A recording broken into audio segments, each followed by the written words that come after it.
60-second adventures in economics. Number 1, the invisible hand. An economy is a tricky thing to control, and governments are always trying to figure out how to do it.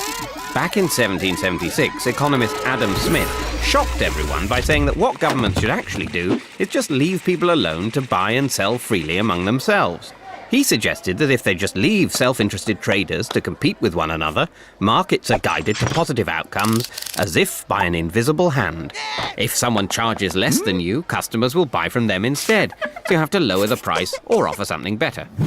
Whenever enough people demand something, they will be supplied by the market, like spoilt children, only in this case everyone's happy. Later free marketeers, like Austrian economist Friedrich Hayek, argued that this hands-off approach actually works better than any kind of central plan. But the problem is economies can take a long time to reach their equilibrium and may even stall along the way. And in the meantime, people can get a little frustrated, which is why governments usually end up taking things into their own more visible hands instead. Number 2, the paradox of thrift. Much like a child getting his pocket money, one of the biggest economic questions is still whether it's better to save or spend. Free marketeers like Hayek and Milton Friedman say that even in difficult times, it's best to be thrifty and save. Banks then channel the savings into investment in new plants, skills and techniques that let us produce more. And even if this new technology destroys jobs, wages will drop and businesses hire more people. So unemployment falls again. Simple, at least in the long run. But then a live fast, die young kind of chap called John Maynard Keynes cheerfully pointed out that, in the long run, we're all dead. So to avoid the misery of unemployment, the government should instead spend money to create jobs. Whereas if the government tightens its belt when people and businesses are doing the same, less is spent, so unemployment gets even worse. That is the paradox of thrift. So instead they should spend now and tax later when everyone's happy to pay. Though making people happy to pay tax was something even Keynes didn't solve. Number 3, the Phillips curve.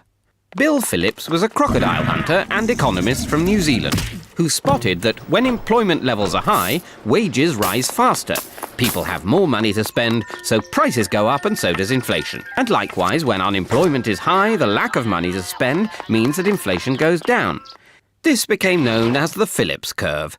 Governments even set policy by the curve, tolerating the inflation when they spent extra money creating jobs. But they forgot that the workers could also see the effects of the curve. So when unemployment went down, they expected inflation and demanded higher wages, causing unemployment to go back up, while inflation remained high, which is what happened in the 1970s, when both inflation and unemployment rose.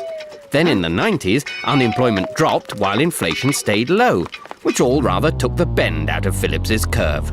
But at least part of Phillips's troublesome trade-off lives on. When faster growth and full employment return, you can bet inflation will be along to spoil the party. Number 4, the principle of comparative advantage.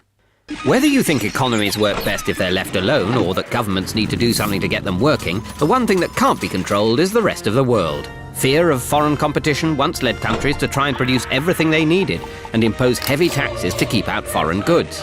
However, economist David Ricardo showed that international trade could actually make everyone better off, bringing in one of the first great economic models. He pointed out that even if a country can produce pretty much everything at the lowest possible cost, with what economists call an absolute advantage, it's still better to focus on the products it can make most efficiently, that sacrifice the least amount of other goods, and let the rest of the world do the same. By specializing, they can then export these surpluses to each other and both end up better off. This is the principle of comparative advantage, and it has persuaded many countries to sign up to free trade agreements. But unfortunately, it can take a long time for countries to trade their way to prosperity. And because it's now much easier to move to where the money is, it's increasingly not only goods that cross borders, but people, which has somewhat uprooted Ricardo's theory. Number 5, the impossible trinity. Most countries trade with one another, which is usually pretty good for all involved. But it does mean it's a bit harder for each to keep control of its own finances. There are 3 things that governments are particularly keen on. They like to keep the exchange rate stable so that import and export prices don't suddenly jump around. They also like to control interest rates so they can keep borrowers happy without upsetting savers. And they like to let money flow in and out of their country without causing too much disruption. But there's a problem when you try to do all of these at once. Say, for example, the Eurozone tries to lower its interest rate and reduce unemployment. Money flows out to earn higher interest rates elsewhere. Exchange rates drop, which causes inflation, so the euro interest rate is forced back up again. You can either fix your exchange rate and let money flow freely across national borders, but have no control over your interest rates, or control your interest and exchange rates, but then you can't stop the capital flowing in and out. But like an overzealous triathlete, you can't do all three at once. Number 6. Rational choice theory.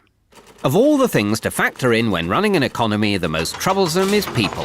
Now, by and large, humans are a rational lot. When the price of something rises, people will supply more of it and buy less of it. If they expect inflation to go up, people will usually ask for higher wages, though they might not get them. And if they can see interest or exchange rates falling in one country, people with lots of money there will try to move it out faster than you can say double dip.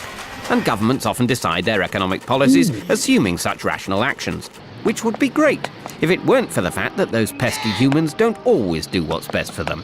Sometimes they mistakenly think they know all the facts, or maybe the facts are just too complicated. And sometimes people just decide to follow the crowd, relying on others to know what they're doing.